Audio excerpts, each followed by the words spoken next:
defined as insecurity, a state of insecurity of employment and income. What is missing there is the linkage between precarity and unpaid work. What do I mean for that? It means that the way how precarity in fact has been defined as this state of insecurity of employment and income has been always linked to paid employment. So people who are in paid employment experiencing insecurity. But what we see nowadays in the labour market is the raising of a big portion of unpaid work, so-called invisible work. So to me, studying precarity means in fact to try to look at this change which is happening nowadays in labour market and trying to combine it with the study of precariousness.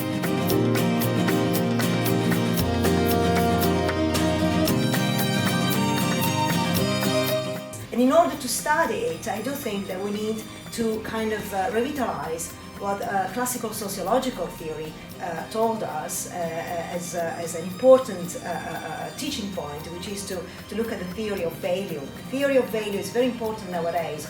Who creates value, who appropriates the value which has been created is, I think, a very sinful tool and element from a theoretical point of view, which could give us the opportunity to in fact study precariousness by linking it also to unpaid work.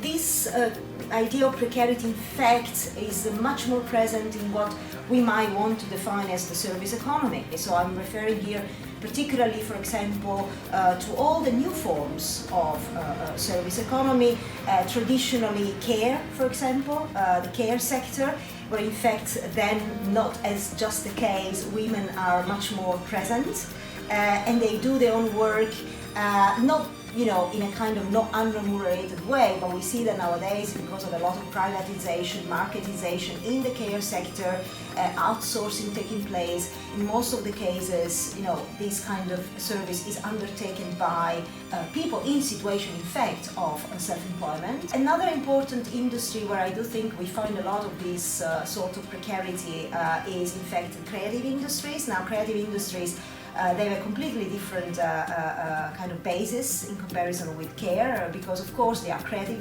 workers, so they are qualified, of course, very highly qualified workers. But what we see also nowadays is in most of the cases these people who have always been in a kind of status of precarity, but they also experience very much changes in their own work.